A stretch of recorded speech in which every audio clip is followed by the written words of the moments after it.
Ok, ahora sí voy a empezar, ¿ya? Voy a compartir mi pantalla.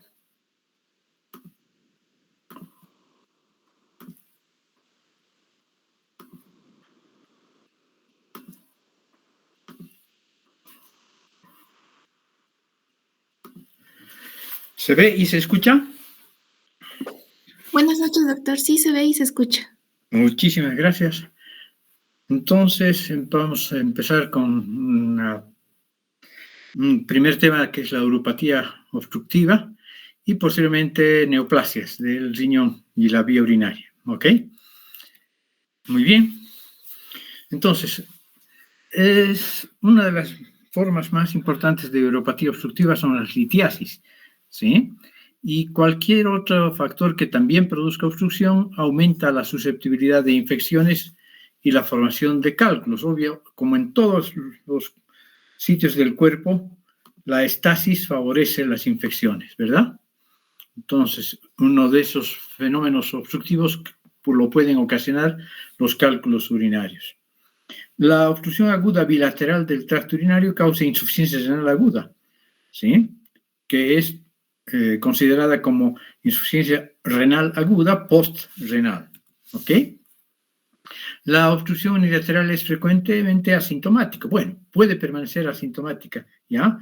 Puesto que muchas de sus causas pueden ser revertidas, su reconocimiento temprano, por lo tanto, es importante.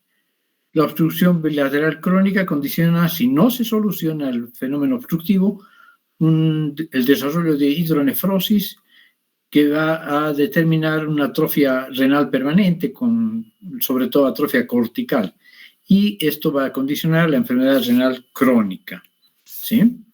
Entonces, la uropatía obstructiva puede ser brusca o insidiosa, indolente, lentamente progresiva, puede ser parcial o puede ser completa, puede ser bilateral o puede ser unilateral, ¿sí? Muy bien. ¿Cuáles son las causas habituales? Pueden ser extrínsecas o intrínsecas, y entre estas más importantes tenemos los cálculos renales, perdón. También tenemos obstrucciones congénitas. Una de las formas más frecuentes de obstrucción congénita es la estenosis pielo-ureteral. Los tumores, el embarazo, los procesos inflamatorios, sobre todo pielonefritis, crónica sobre todo, algunos trastornos funcionales, y en los varones de cierta edad, a partir de cierta edad, uno de los factores más importantes puede ser la hiperplasia prostática benigna. Y aquí, paradójicamente, la hiperplasia prostática benigna produce más uropatía obstructiva que el cáncer de próstata, porque en general las hiperplasias determinan un mayor crecimiento volumétrico, en volumen, que los cánceres, que pueden ser incluso pequeños, ¿no? Entre las congénitas, entonces, tenemos las válvulas uretrales, las estenosis uretrales. Les hablaba de la estenosis ureteropélvica, ¿no? Que es frecuente y que me ha tocado ver ya en varias ocasiones, obstrucciones a nivel del cuello vesical y el reflujo vésico-ureteral, que puede funcionar también como un mecanismo de obstrucción. Los tumores, sea de próstata, sea de vejiga, linfoma retroperitoneal, cáncer de cuello uterino, que compromete cuando está avanzado también la vía urinaria, ¿sí? Los procesos inflamatorios como las prostatitis, la ureteritis, la uretritis, la fibrosis peritoneal y la fibrosis retroperitoneal, ¿ya? Y los trastornos funcionales pueden ser de origen neurogénico, ¿no? Alteraciones, rotura o problemas a nivel de la médula espinal, la nefropatía diabética como neuropatía periférica, y todos estos procesos van a producir obstrucción funcional, ¿sí? ¿Cuál es la consecuencia, decíamos, de la obstrucción crónica? Es la hidronefrosis. ¿Y qué es la hidronefrosis? La dilatación de cálices y pelvis renal asociada progresivamente a atrofia del parénquima renal. Esto debido a una obstrucción a nivel de la vía urinaria, a cualquier nivel de la vía urinaria, ¿sí? Y por lo tanto del flujo urinario eferente. Entonces tenemos una dilatación de la pelvis y de los cálices que condicionan efectos de masa, comprimen el parénquima renal y van condicionando su atrofia progresiva, que va a obstruir por su parte además al flujo de salida, ¿sí? Aún con obstrucción incompleta pueden haber fenómenos inflamatorios intersticiales que van a terminar cuadros de fibrosis intersticial y, por lo tanto, hidronefrosis.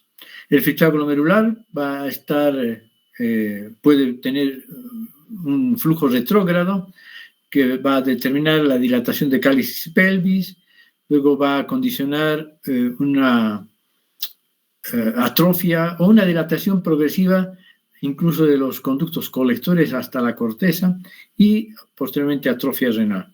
Comprime los vasos de la médula renal, alteraciones de la capacidad de concentración, disminuye en última instancia como parte de la enfermedad renal crónica ya el filtrado glomerular, ¿sí? Entonces veremos algo más concreto ahora, anomalías congénitas. Tenemos todas estas que ya hemos mencionado, válvulas uretrales, estenosis uretral, estenosis meatal del meato urinario, obstrucción del cuello vesical por cualquier causa, estenosis o obstrucción de la unión uretero-pélvica, en este caso de anomalías congénitas. Y trastornos adquiridos que son más frecuentes, los cálculos urinarios, la hipertrofia o carcinoma prostáticos, tumores de la vía urinaria, sobre todo los carcinomas de la uroteliales, o también los papilomas, inflamación, prostatitis, uretritis, fibrosis retroperitoneal, desprendimiento de papilas o coágulos sanguíneos en el curso, por ejemplo, de una pielonefritis o de una glomerulonefritis o de una tumor, de una necrosis tubular aguda, en fin. El embarazo por compresión extrínseca y trastornos funcionales, la denominada vejiga neurogénica que ya hemos visto, ¿no? Y estos son los niveles donde pueden haber obstrucción y los potenciales factores de riesgo o causantes a los diferentes niveles. Por ejemplo, a nivel de la pelvis, cálculos, tumores y la estenosis ureteropélvica. En la vía urinaria, en el uréter, cálculos, tumores, después tenemos inflamaciones, en el uréter extrínseco, vamos a tener la compresión extrínseca, el embarazo, tumores del cuello uterino cuando dan metástasis a esta zona y fibrosis retroperitoneal. A este nivel, la hiperplasia o el carcinoma de la próstata, incluso las prostatitis también pueden agrandar la próstata. En la vejiga, los cálculos, tumores y la vejiga neurogénica. Y en la uretra, las válvulas uretrales y también los tumores, aunque raramente. Muy bien. Evolución. ¿Cómo evoluciona la hidronefrosis? Puede ser brusca y total, con reducción del volumen de filtrado glomerular y dilatación de la pelvis y los cálices renales, pero solo eventualmente atrofia renal. No hay tiempo para que haya una atrofia renal. La obstrucción subtotal e intermitente va a ir reduciendo el volumen de filtrado glomerular y una dilatación progresiva del sistema pielocalicial. La primera manifestación puede ser la incapacidad para concentrar la orina, dando poliuria, acidosis tubular distal adquirida, pérdida de sales, cálculos renales, favorecer la presencia de cálculos renales, nefritis tubulointersticial, atrofia e hipertensión. Y la obstrucción unilateral completa o parcial permanece silente durante tiempo prolongado. Entonces, de lo que se trata es de ver el diagnóstico precoz, ¿no? ¿Cómo está macroscópicamente los riñones? Están aumentados de volumen, las cavidades están multiloculadas y dilatadas y el parénquima está atrófico. Puede ser tan atrófico que se convierte en un saco de paredes delgadas. Y microscópicamente hay atrofia y fibrosis tubular, ¿no? Puede haber glomérulos respetados en este proceso, puede haber infiltrado inflamatorio que puede complicarse con pielonefritis o pioureter, pionefrosis y pioureter.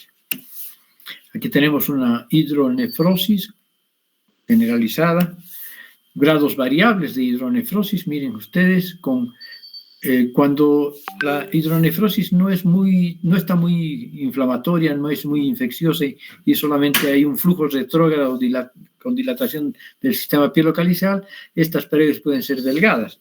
Pero cuando se asocia a problemas inflamatorios, estas dilataciones de la pelvis y los cálices pueden tener estas paredes engrosadas, acartonadas, congestivas, granulares o sobreinfectadas, ¿no? Con bacterias sobre todo.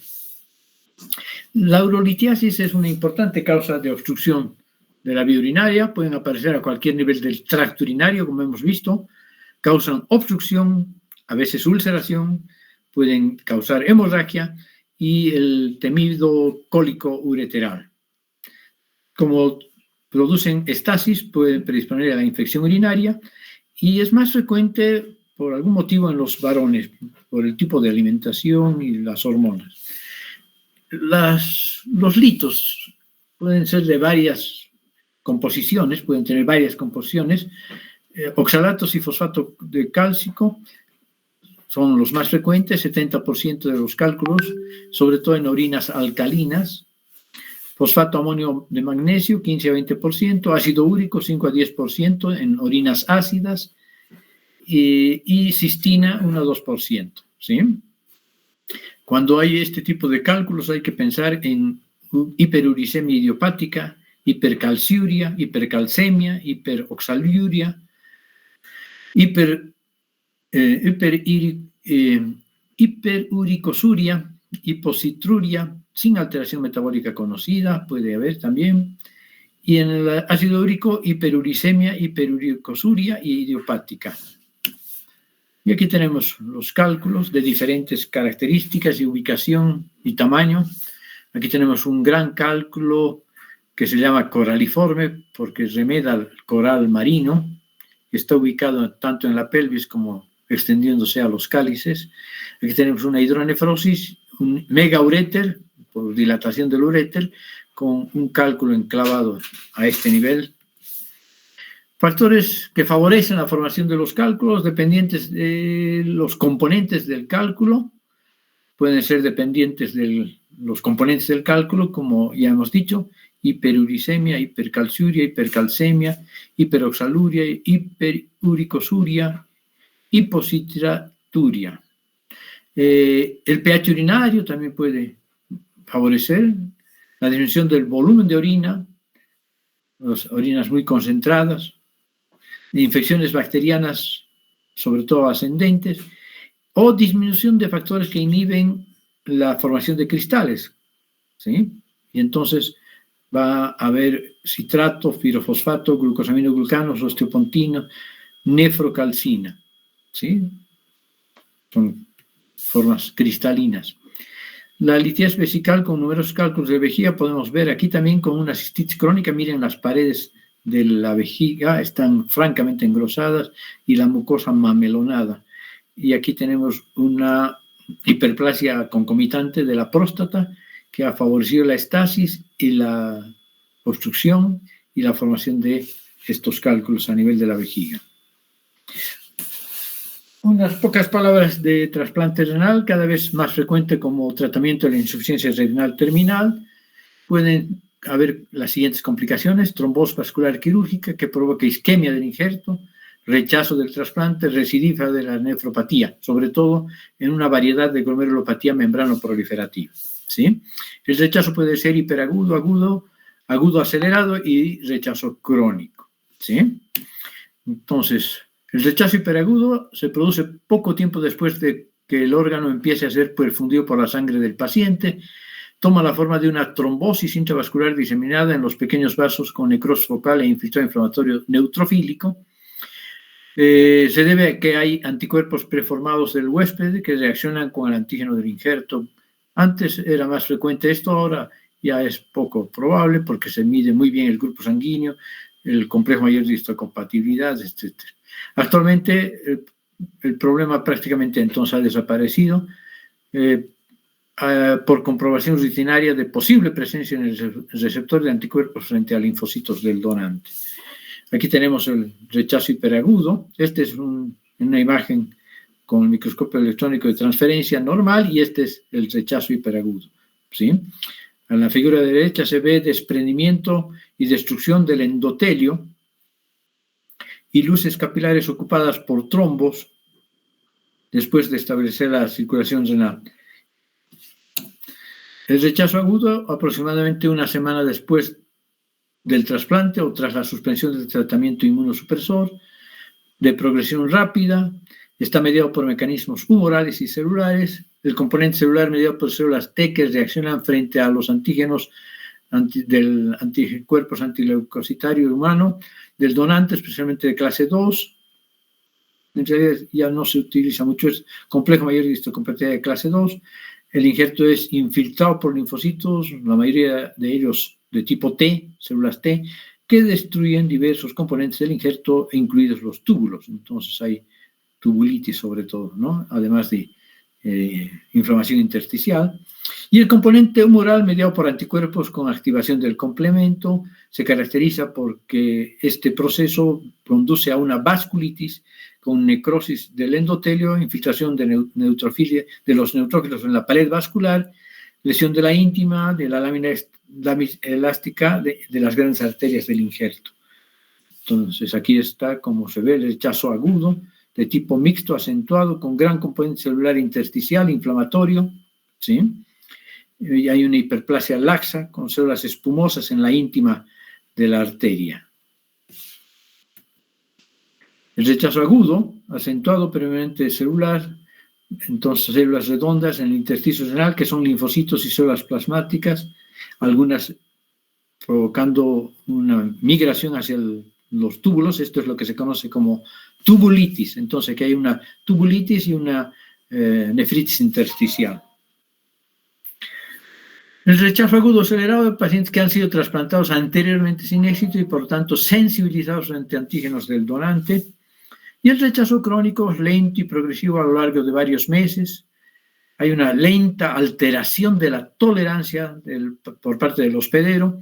Puede ser causado por una inadecuada inmunosupresión y se caracteriza anatómicamente por fibrosis de la íntima arterial con lesiones isquémicas secundarias en el parénquima, en el intersticio infiltrado de células plasmáticas y eosinófilos, a diferencia de las anteriores, y por lo tanto hay una pérdida progresiva y permanente de las nefronas.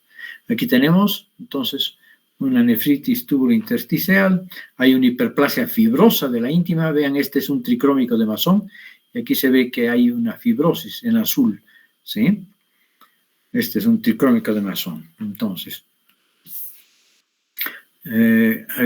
aquí también hay trasplante renal con lesiones alternativo-degenerativas de miocélulas de la pared arteriolar ocasionadas por la ciclosporina de tipo A.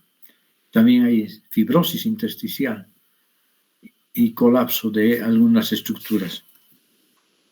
Aquí hay microvacuolización isomorfa del epitelio tubular que ocasiona también la ciclosporina. Muy bien. Ahora nos pondríamos a presentar la patología neoplásica del riñón y de las vías urinarias. ¿Ya? ¿Se escucha bien todavía? Sí, doctor. Muy bien, entonces patología urinaria neoplásica. ¿Sí? Tenemos benignas y malignas, como en todos los órganos, ¿no? En el riñón, las lesiones benignas más importantes serían el angiomiolipoma, el oncocitoma, el adenoma papilar renal, el adenoma metanéfrico, que es de tipo embrionario, y el adenofibroma nefrogénico. Algunos son muy raros. Estos dos valen la pena mencionar, angiomiolipoma y el oncocitoma. El adenoma papilar renal es muy frecuente, pero generalmente es chiquitito, así que tiene poca importancia clínica. Y entre las malignas están pues el que se lleva la mayor parte de las neoplasias, el carcinoma renal convencional de células claras, seguido por el carcinoma papilar, el carcinoma cromófobo, cuya es la contraparte maligna del oncocitoma, el carcinoma de los conductos colectores, el carcinoma medular, el carcinoma de células renales no clasificable, el tumor de potencial maligno no determinado, una especie de carcinoma in situ, y carcinoma de células renales quístico multiloculado. No los vamos a ver a todos, vamos a ver los más importantes. Aquí tenemos la principal lesión amartomatosa en realidad, pero que simula un tumor en el riñón, el angiomiolipoma, ¿ya? Esta lesión se asocia con frecuencia, hasta en 20-25% de los casos, a esclerosis tuberosa. Son considerados, como les decía, amartomas. Vean ustedes, aquí hay varios tipos de... Miren, es el efecto de masa. Obviamente, lo primero que se piensa es un cáncer, pero ya en la histología podemos ver tejido adiposo, tejido muscular, ¿sí? Y tejido vascular. Por eso se llama angiomiolipoma, ¿no? En algunas áreas predomina el componente muscular, en otras el vascular y en otras el adiposo. Aquí, por ejemplo, predomina significativamente el adiposo, pero en el seno de este tejido abundante, tejido adiposo, hay vasitos sanguíneos, ¿no? Que están teñidos con una histoquímica HMB45. Aquí tenemos variaciones de los angiomiolipomas o de son el angiomiopitelioide, el epitelioma angiomiopitelioide con algunas células gigantes multinucleadas, con aspecto oncocítico y con tinción HMB45 para las células epitelioides. Aquí tenemos un angiomiolipoma esencialmente adiposo, parece un lipoma nomás, pero hay componente vascular, que se ve aquí, y hay componente vascular aquí y muscular, perdón, aquí, ¿ya? Es muy fácil confundirlo macroscópicamente, incluso con un carcinoma de células renales. El adenoma papilar renal, les decía, está presente muy frecuentemente hasta entre el 7 y 22% de las autopsias. Ahora ya no se hacen muchas autopsias, pero antes sí se hacían muchas autopsias. Son pequeñitos, amarillos, están formados por células epiteliales espaculadas formando túbulos y estructuras papilares complejas, bien diferenciadas. De ahí su nombre de adenoma y papilar, ¿no? Aquí tenemos la diferencia entre el adenoma de células renales y el carcinoma renal de células claras, ¿no? Los adenomas de células renales en general son pequeños, normalmente menores de 0,5 centímetros, se presentan dentro de la corteza, macroscópicamente aparecen como nódulos pálidos, amarillos, grises, definidos, bien delimitados, microscópicamente formados por estructuras ramificadas papilomatosas con numerosas ramas complejas. Los elementos celulares tienen forma cúbica o poligonal, los núcleos centrales pequeños, regulares, sin atipia, el citoplasma escaso y sin atipia, el tamaño típicamente 3 centímetros o menos, ¿sí? Si es mayor de 3 centímetros, podría convertirse podríamos considerarlo como maligno y dar la posibilidad de dar metástasis, ¿sí? Entonces, la opinión actual es considerar todo adenoma papilar como potencialmente maligno. Y el carcinoma de células renales lo vamos a ver dentro de poquito. Aquí tenemos la imagen macro y la micro clásicas del carcinoma de células renales. Bueno, aquí tenemos lo que estábamos hablando antes, el adenoma metanéfrico, ¿sí? O el adenoma papilar, que también son lesiones túbulo-papilares muy pequeñitas. Aquí tenemos otro amartoma, que es el fibroma renal, nódulos pequeños, menores de 1 centímetro, formados por una proliferación fibrocolagenosa. Casi siempre están alojados en la médula y no en la corteza renal, ¿sí? El oncocitoma es una lesión que merece importancia, es un tumor epitelial de células con amplio citoplasma eosinófilo granular, ¿sí? Tiene su origen en las células intercaladas de los conductos colectores, tienen la granularidad que se ve en el microscopio óptico y la citofilia relativa está dada por una numerosa cantidad de mitocondrias. Pueden tener un diámetro variable, en ocasiones son grandes, pero rara vez metastatizan, ¿sí? Aquí tenemos la imagen, ese aspecto de color ladrillo, café amarillento, y esta es la imagen de las células grandes, poliédricas, con amplio citoplasma acidófilo.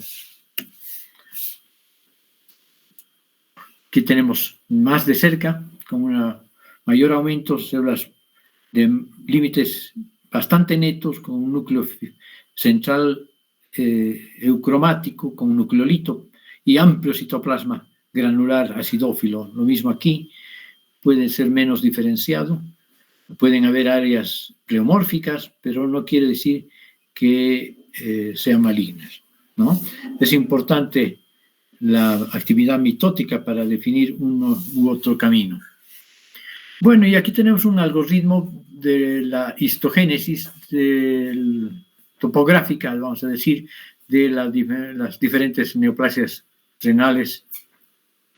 El más frecuente, que es el carcinoma de células claras convencional, está originado en los túbulos contorneados proximales, el carcinoma papilar en los túbulos contorneados distales, el oncocitoma y el carcinoma cromófobo en las células intercaladas de la corteza renal, y el carcinoma de los conductos colectores y el carcinoma medular, obviamente nacen en los conductos colectores y en la médula renal.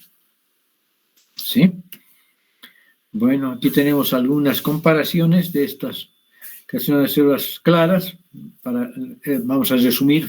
Más frecuente, 70-80% de los casos, origen en el epitelio tubular proximal, pérdida secuencial en el brazo corto del cromosoma 3, células redondeadas o poligonales con abundante citoplasma claro, esto es lo clásico, o puede ser un poquito granular con glucógeno e incluso lípidos.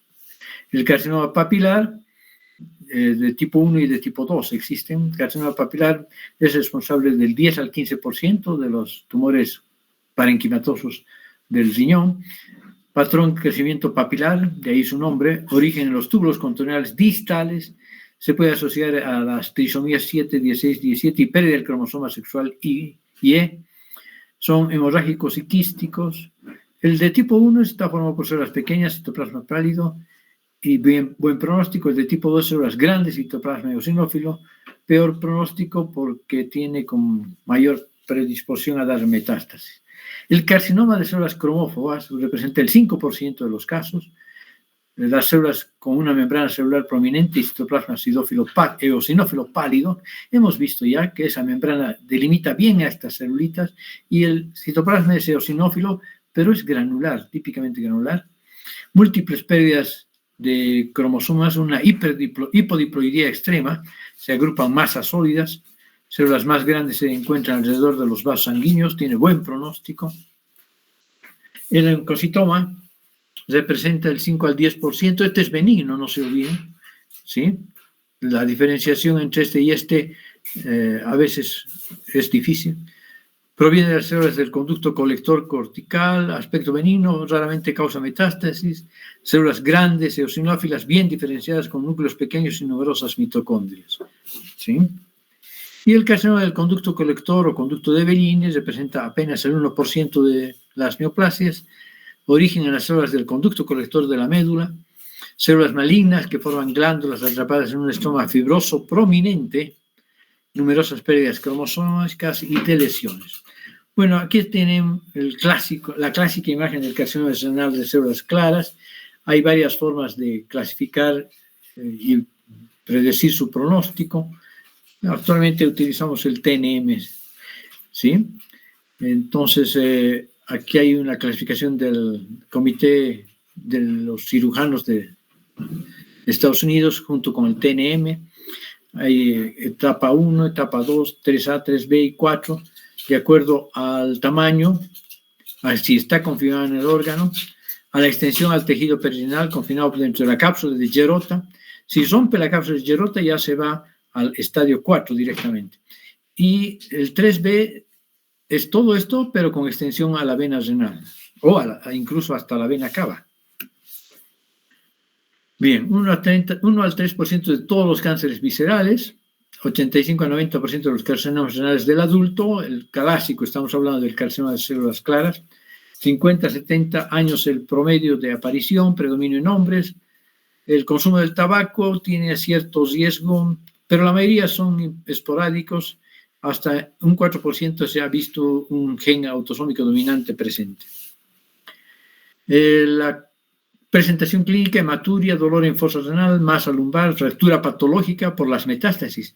A veces diagnosticamos el carcinoma de células claras en una metástasis y típicamente en los huesos y típicamente en huesos cortos de la columna vertebral o en las clavículas o en las costillas, en fin.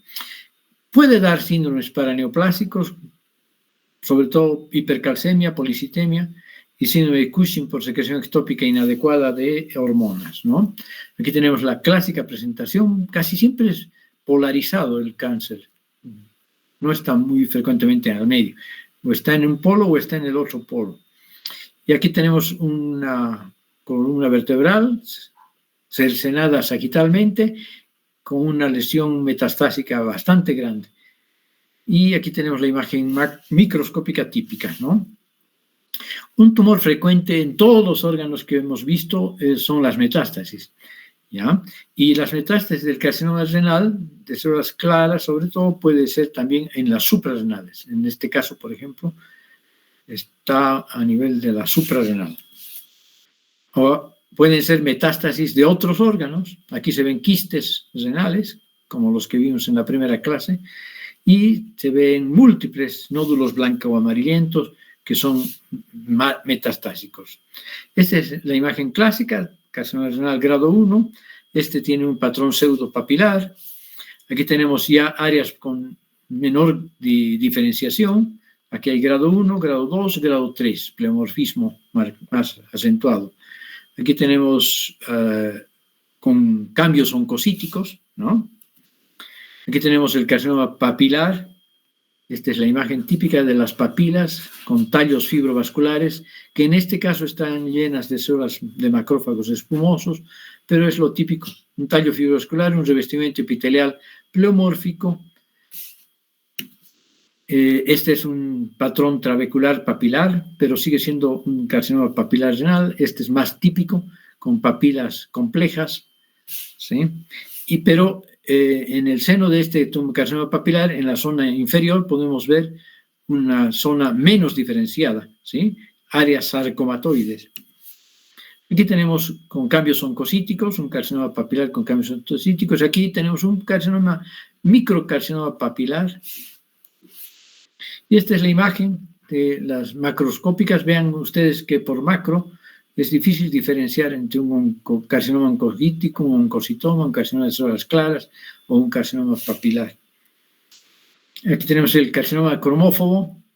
Tiene mayor pleomorfismo que el oncocitoma, más frecuentes mitosis y tiene los núcleos más grandes, ¿no? Y aquí tenemos un carcinoma cromófobo que recuerda que tiene un patrón papilar de proliferación. Aquí tenemos el carcinoma de los conductos, ductal, conductos. Tenemos un clásico adenocarcinoma, parece cualquier adenocarcinoma, no tiene en particular un fenotipo específico. Y aquí tenemos un pleomorfismo destacado, mucho mayor que en otros tumores de los riñones, ¿no?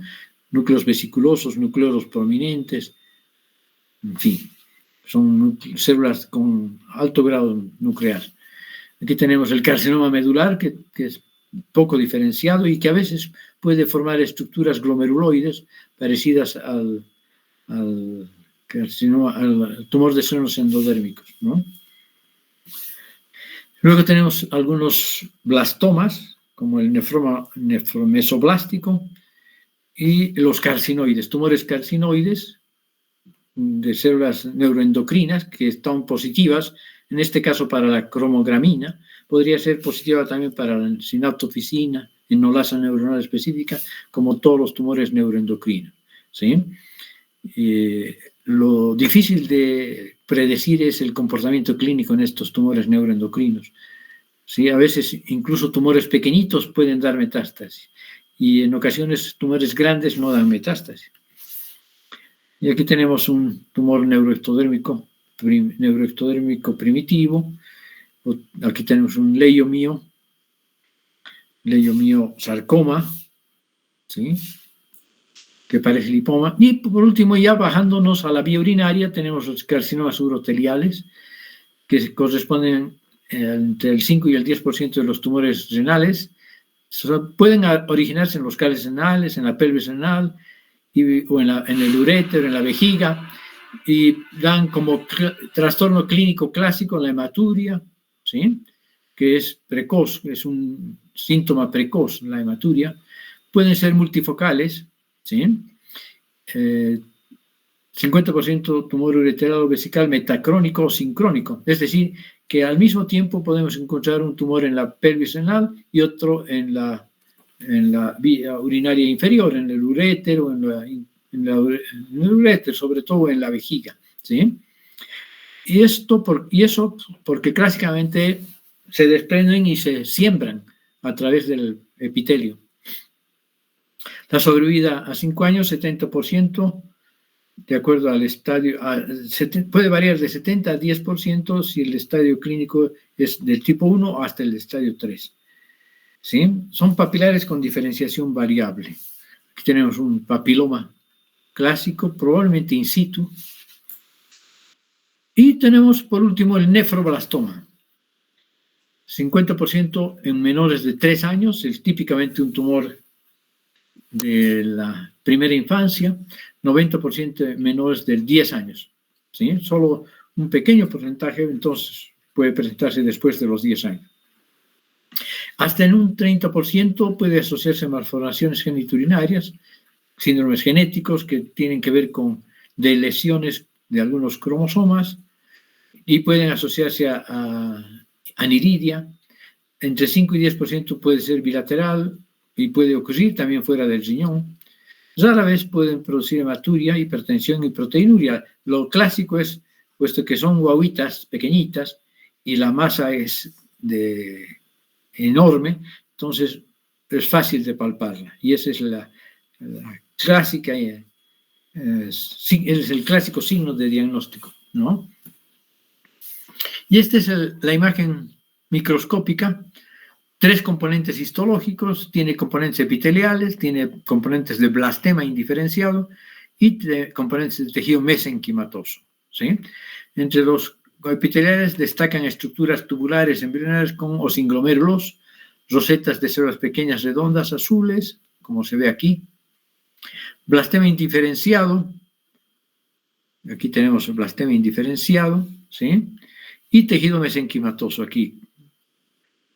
Tenemos blastema indiferenciado, estos tubulitos pequeños, ¿sí? Y tejido mesenquimatoso indiferenciado, que parece mesénquima embrionario, ¿no? Y que eventualmente puede tener diferenciación hacia músculo liso o incluso músculo esquelético. Muy bien, entonces esos serían los temas que hemos presentado hoy. Hasta después del receso tendríamos la clase teórica ya correspondiente a la vía urinaria inferior, ¿sí?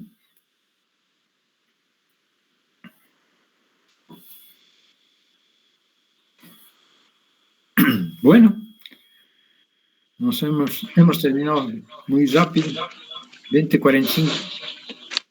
Hemos hecho los 2 temas que me faltaban exponer, ¿ya?